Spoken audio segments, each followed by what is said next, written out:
di Masjid Raya Baitur Rahman yang kita cintai ini, para pendengar radio Baitur Rahman, para pendengar radio Republik Indonesia, para pendengar Serambi FM, dan para pendengar radio-radio lainnya yang turut serta menyebarluaskan halaqah maghrib dari Masjid Raya Baitur Rahman Banda Aceh, termasuk live streaming YouTube yang juga menyebarluaskan halaqah maghrib berasal dari Masjid Raya Baitur Rahman yang kita cintai ini. Hadirin hadirat yang dirahmati Allah, marilah kita panjatkan puji dan syukur kepada Allah Subhanahu wa taala yang memberi kesempatan hidup kepada kita hingga bulan Zulhijjah ini. Dan beberapa hari lagi kita akan mendapati hari Aidul Adha. Selawat beriring salam tidak pernah lupa kita sampaikan kepada baginda Rasulullah sallallahu alaihi wasallam yang telah mengajarkan kepada kita melalui hadisnya bagaimana cara kita beribadat kepada Allah Subhanahu wa taala.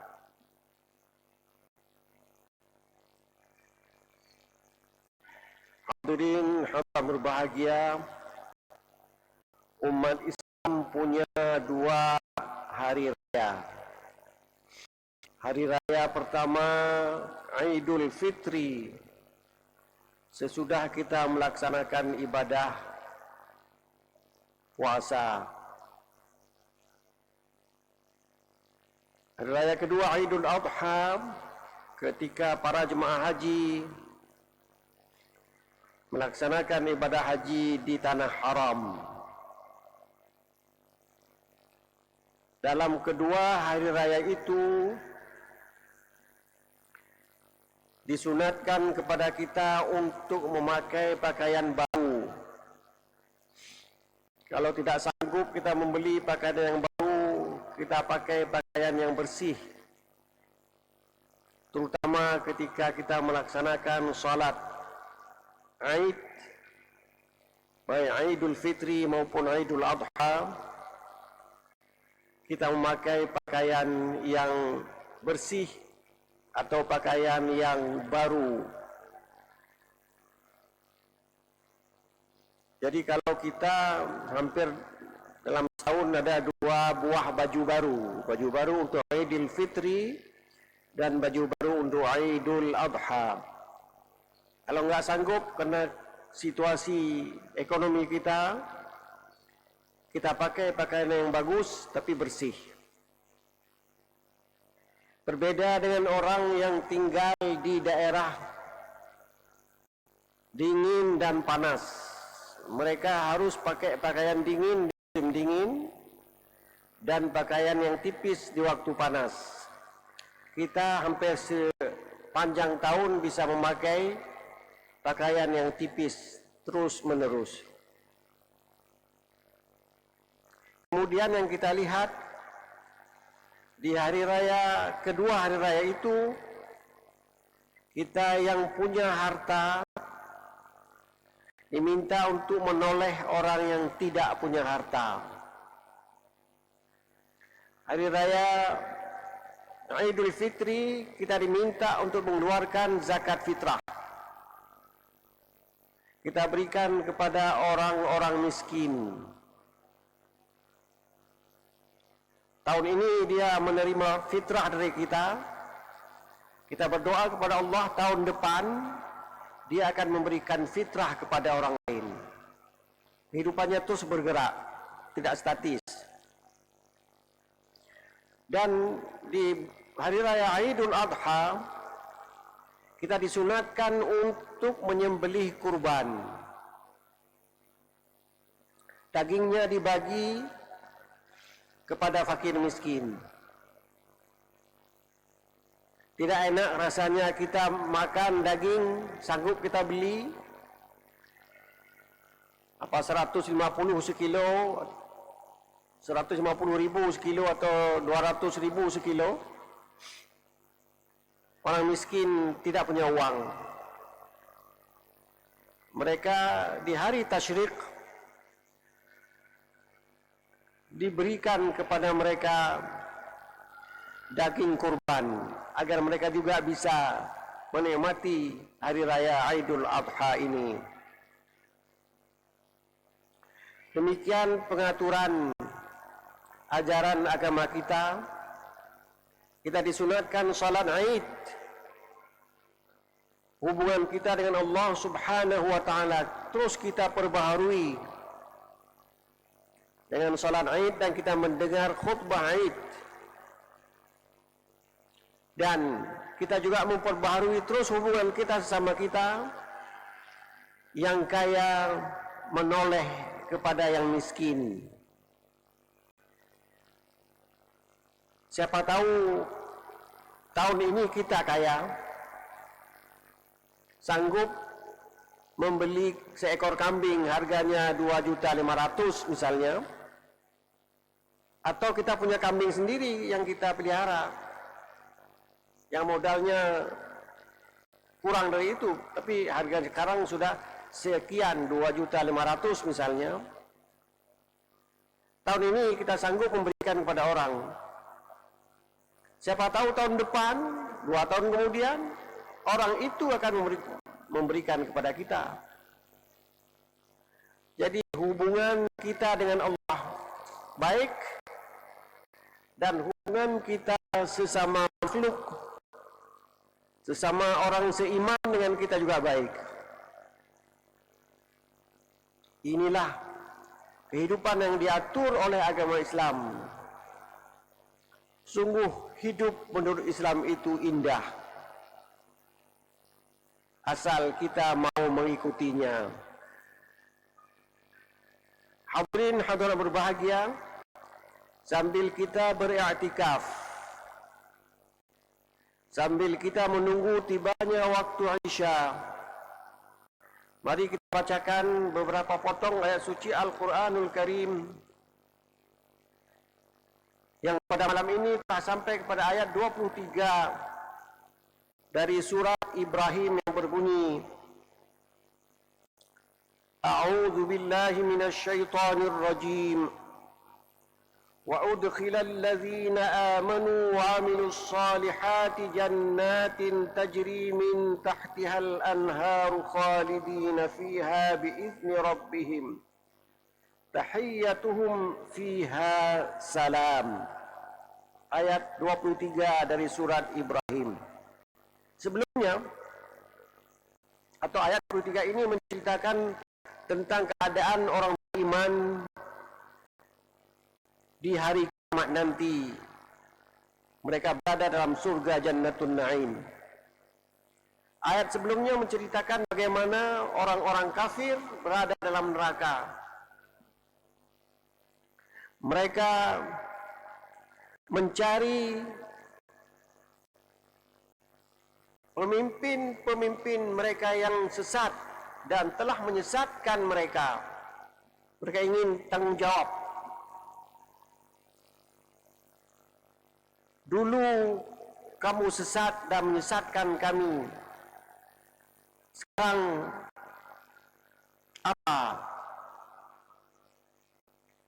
yang dapat kamu laksanakan agar kami selamat di dalam neraka ini? Mereka menjawab, tidak mungkin lagi. Kita sama-sama berada dalam satu tempat. Sawa'un alaina ajazi'na am sabarna. Sama saja kita mengeluh atau kita bersabar, ya kita menjadi penghuni neraka. Sekarang mereka baik yang menyesatkan atau yang sesat, pemimpin yang sesat kemudian menyesatkan pengikutnya, mereka semula mengikuti ajaran atau ajakan dari syaitan atau iblis. Iblis pun pada waktu itu ada dalam neraka. Wa qala syaitan yang berada dalam neraka, amma qudiyal amr, sesudah diputuskan bahwa yang masuk neraka sudah tentu, yang masuk surga sudah tentu, yang masuk iblis masuk ke dalam neraka. Innallaha wa'adakum wa'dal haqq, Tuhan menjanjikan kepadamu dulu kalau salat sendirian dapat pahala, kalau berjamaah dapat pahala tambahan. Janji itu dibalas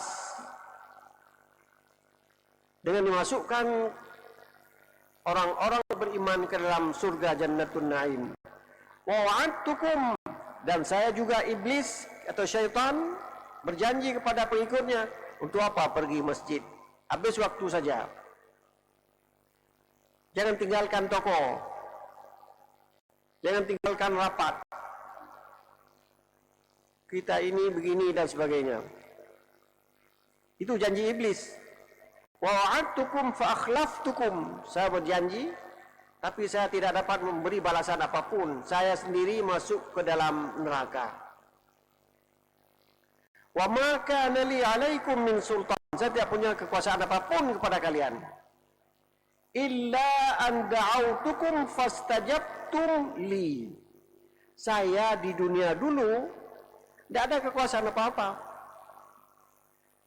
Kalian ingin mencuri, aku datang, aku bilang mencuri itu bagus.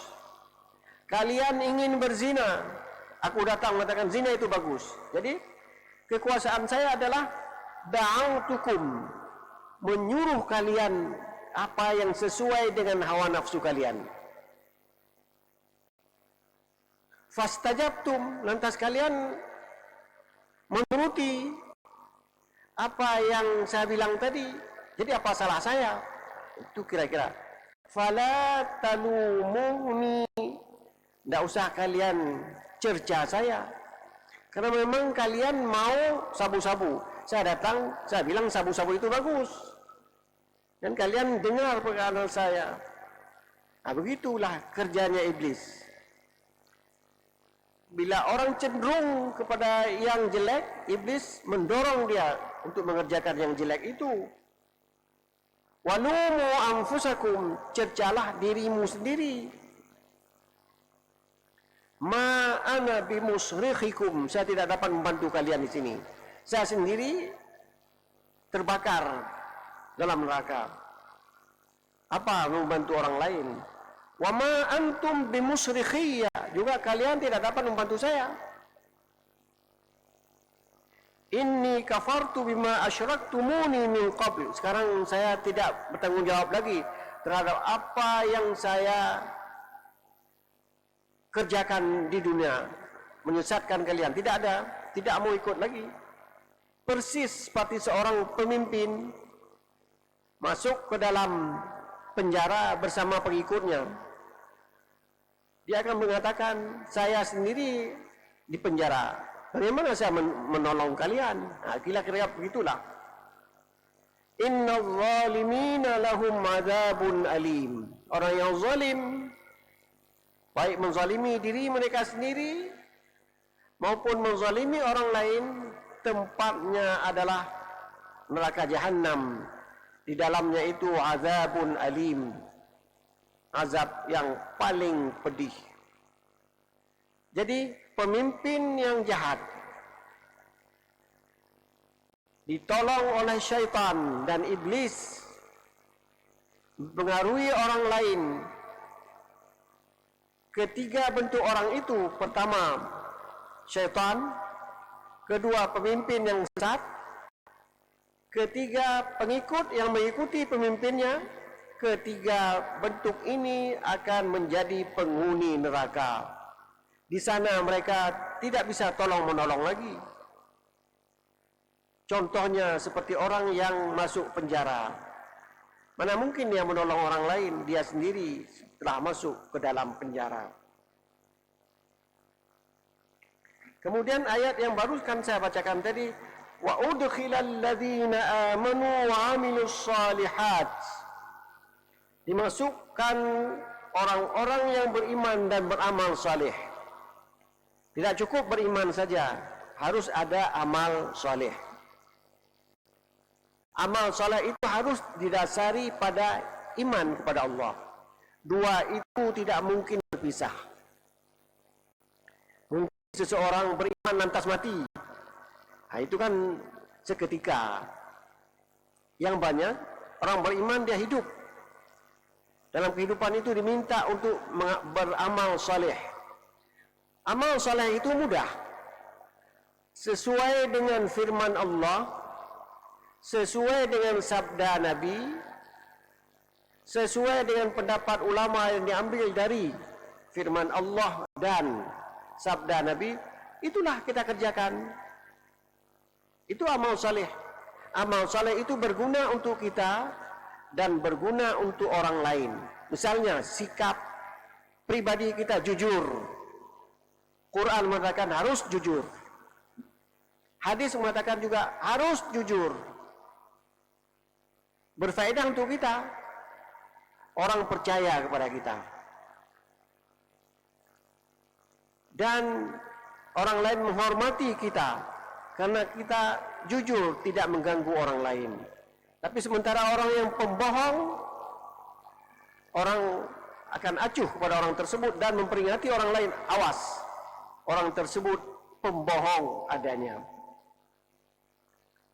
Dimasukkan orang yang beriman dan beramal saleh, kemana dimasukkan? Jannatin tajri min tahtihal anhar. Surga yang di dalamnya ada sungai airnya mengalir. Itu satu contoh daripada isi dari surga. Kalau kita mau lihat, ayat lain menceritakan lain lagi. Di dalam surga itu ada bidadari, ada macam-macam, ada pemuda-pemuda ganteng dan sebagainya. Banyak ayat lain yang menceritakan tentang keadaan dalam surga. Ayat ini mengatakan tajri min tahtihal anhar, mengalir di dalamnya sungai. Dalam surga itu ada sungai. Khalidina fiha, mereka kekal di dalamnya. Kita bekerja, beramal di dunia ini ada batas. Ada batas mula, ada batas akhir. Paling panjang umur kita 150 tahun kalau ada pun. Tapi kita biasanya 60, 70 selesai sudah. Tapi amal baik itu dibalas dengan surga, dan surga itu tidak hilang selama-lamanya. Siapa bilang?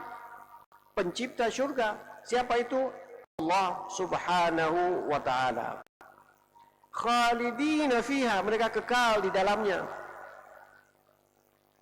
Surga itu kekal, penghuninya pun kekal di dalamnya.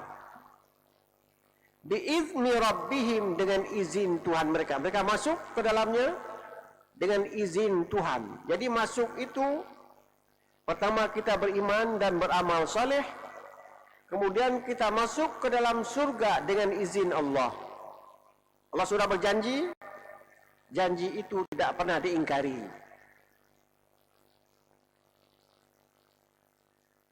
Jadi orang masuk ke dalam surga, pertama dengan izin Allah. Kedua, kehidupan dalam surga saling hormat menghormati. Tahiyyatuhum fiha salam. Penghormatan mereka sesama penduduk surga ada kata-kata salam. Kemudian wal malaikatu yuhayyunahum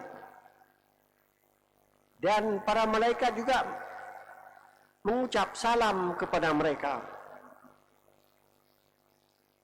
Surah Ar-Ra'd ayat 23, wal malaikatu yadkhuluna 'alaihim min kulli babin salamun 'alaikum.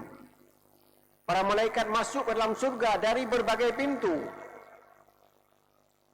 Kita tahu dalam ayat ini bahawa surga itu bukan satu pintu saja, banyak pintunya. Jadi para malaikat masuk dari berbagai pintu yang ada di surga itu sambil mereka mengucapkan salamun alaikum. Jadi kita masuk surga dengan izin Allah. Kemudian penduduk surga saling memberi salam. Masuk malaikat juga memberi salam kepada penghuni surga. Dan Allah pun memberi salam kepada penduduk surga. Salamun qawlam mir rabbir rahim. Dalam surah Yasin yang sering kita baca, salamun, ucapan selamat dari Allah, min rabbir rahim, dari Tuhan yang Maha Penyayang. Jadi penduduk surga itu senang. Mereka saling menghormati, dihormati oleh malaikat, dihormati oleh Sang Pencipta Allah Subhanahu wa Ta'ala. Yang bilang itu Quran, bukan saya.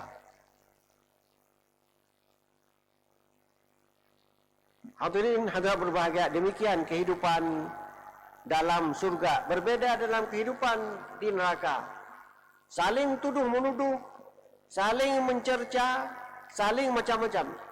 Jadi kita ini di dunia kalau ingin hidup seperti kehidupan dalam surga, marilah kita hidup tenang, saling menghormati. Kalau orang beli mobil, itu urusan orang, tidak usah kita tanya dari mana uangnya. Mungkin dia jual tanahnya, mungkin urusan orang itu. Jangan kalau ada sedikit nikmat Allah, kita capek mencari dari mana ada itu. Apa dari korupsi, apa dari ini, dari itu. Masalah korupsi ada urusan orang lain yang mencarinya. Ada KPK, ada BPK, macam-macam tu. Ya kita hidup damai saja. Kemudian Allah menceritakan, menambah cerita kenapa orang itu masuk surga. Kita ini semuanya mau masuk surga. Bagaimana kira-kira orang itu masuk surga? Ayat 24 berbunyi, Alam tara kaifa daraballahu mathalan kalimatan tayyibatan kasyajaratin tayyibah asluha thabitu wa far'uha fis sama'. Nah, itu. Orang yang masuk surga, dia ada kalimah tayyibah. Kalimah thayyibah itu sudah diajarkan oleh tengku-tengku di Manasah, yaitu La ilaha illallah. Kalau kita sering mengucapkan La ilaha illallah, berarti kita punya kalimah thayyibah. Abstrak dia, tidak dapat kita lihat. Bagaimana, berapa besarnya, bagaimana bentuknya, tidak pernah kita lihat.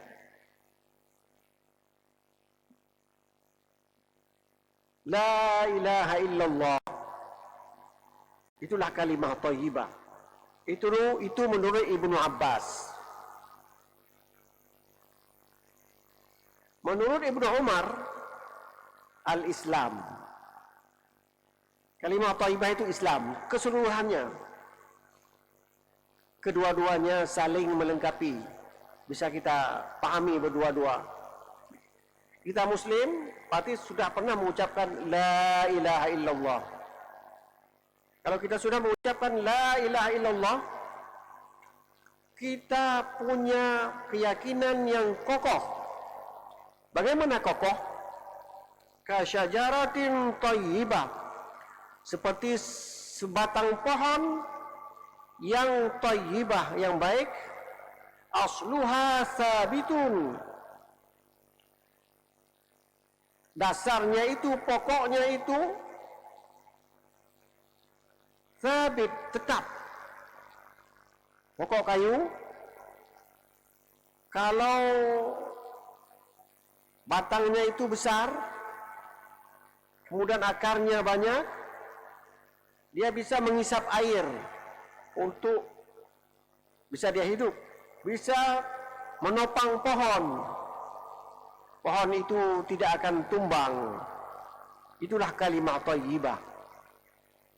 Jadi diberitahu kepada kita yang abstrak dengan yang nyata, yang kita lihat sehari-hari. Siapa tidak pernah melihat pohon? Itulah kalimat thayyibah. Seperti pohon yang dasarnya itu tetap terhunjam di bumi, wa far'uha fis sama, dan cabangnya, dahannya jauh ke langit, menjulang ke langit. Itulah kehidupan seorang muslim. Kepribadiannya itu baik, dan kebaikan itu tidak tergoyahkan. Datang angin, dia tidak tumbang. Jangan seperti imam sementara orang, dikasih uang sedikit saja udah tukar agama. Nah, itu berbahaya. Seolah agama itu bisa dijual. Enggak ada uang untuk menyekolahkan anak, disekolahkan oleh pihak tertentu, lantas kita rubah agama sesuai dengan agama pihak tertentu itu. Artinya iman kita itu lemah sekali. Kita berjuang untuk memelihara keimanan kita bagaimanapun. Contohnya Bilal dalam cerita sejarah Nabi, dia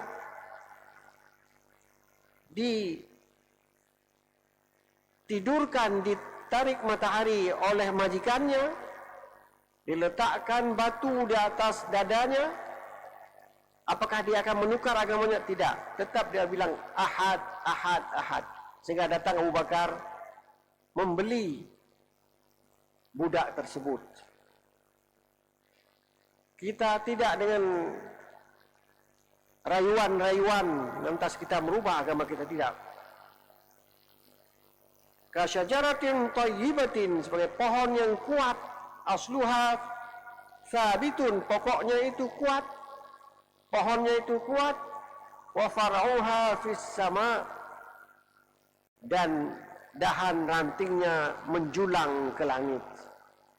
Itulah kepribadian orang Islam, baik untuk diri sendiri, juga baik untuk orang lain, dan orang lain tidak bisa merayu dia karena dia punya keimanan yang kokoh.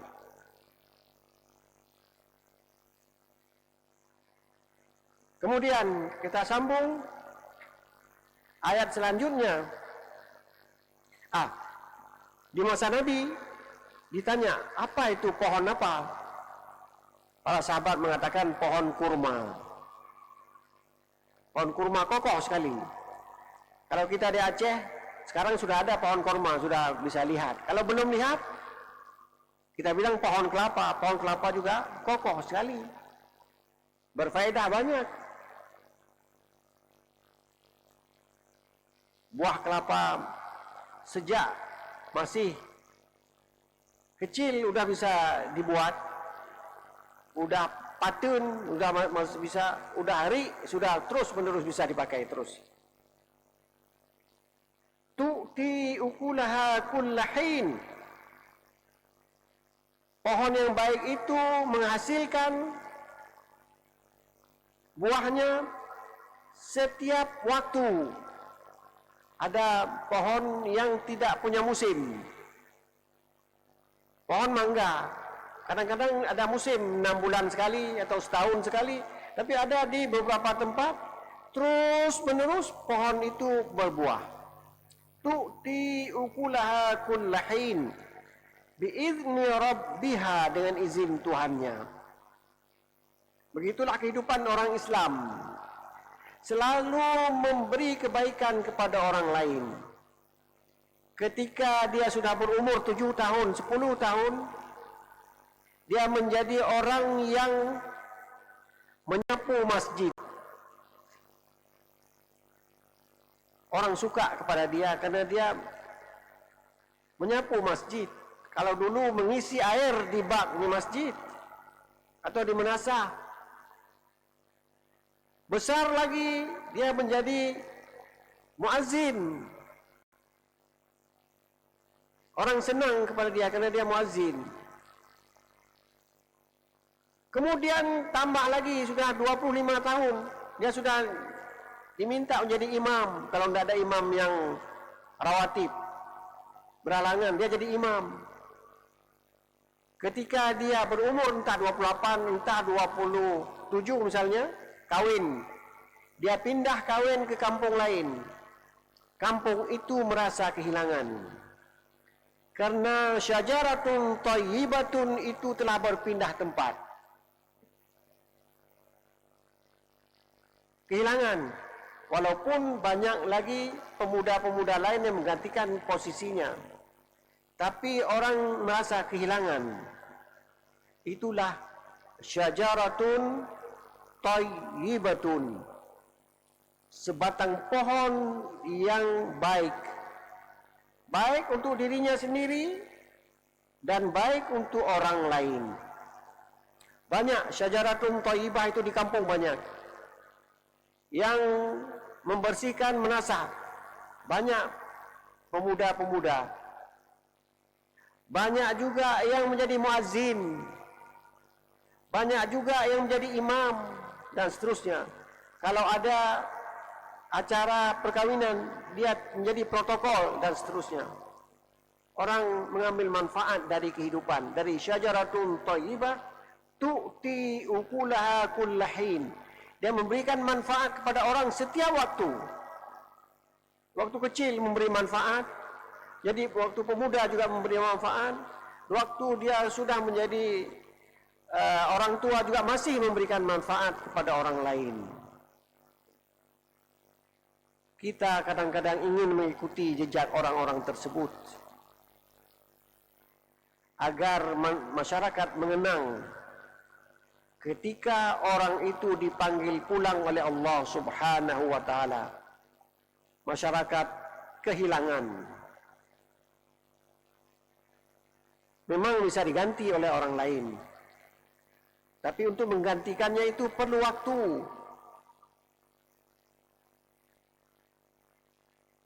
Wa yadribullahu al-amsal. Allah memberikan contoh-contoh, perumpamaan-perumpamaan.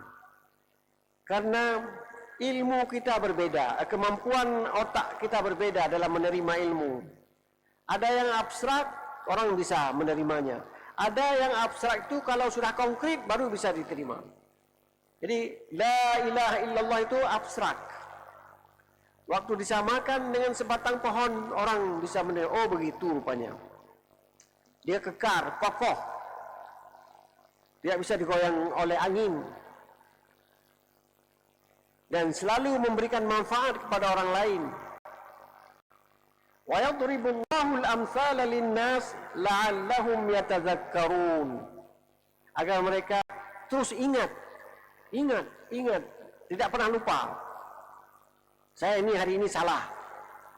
Maka saya terus bertaubat agar saya tetap berkepribadian yang mulia, bermanfaat untuk diri saya sendiri dan bermanfaat kepada orang lain. Tu'ti ukulaha kullahin, yang mendatangkan buahnya itu setiap waktu. Orang mengambil ilmu dari orang tersebut. Mengajar orang sama dengan memberikan buah pada orang itu. Hanya buah ilmu itu tidak terasa seperti mangga, tidak terasa seperti durian, tapi manfaatnya itu dalam kehidupan banyak sekali. Kalau mangga terlampau banyak kita makan, ya sakit perut. Kalau durian juga tidak baik kalau terlampau banyak kita makan. Tapi kalau ilmu sebanyak-banyaknya kita serap, makin bahagia kita menerimanya.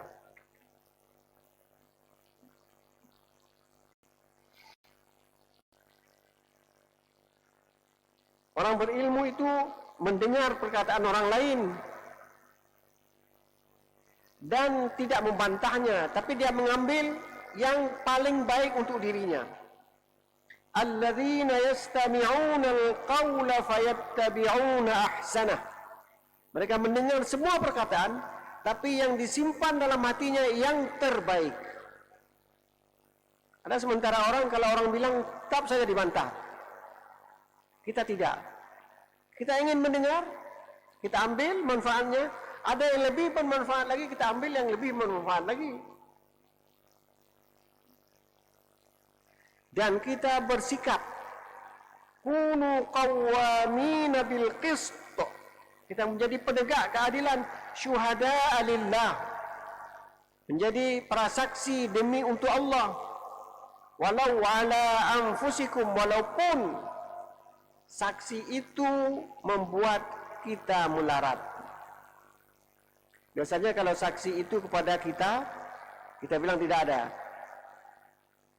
Kalau kepada orang tua kita, kita bilang tidak ada. Tidak. Ini yang benar tetap benar, yang salah tetap salah, walaupun siapa orangnya. Ini kehidupan orang Muslim yang diumpamakan seperti syajaratin thayyibah. Sekian dan terima kasih. Wassalamualaikum warahmatullahi wabarakatuh.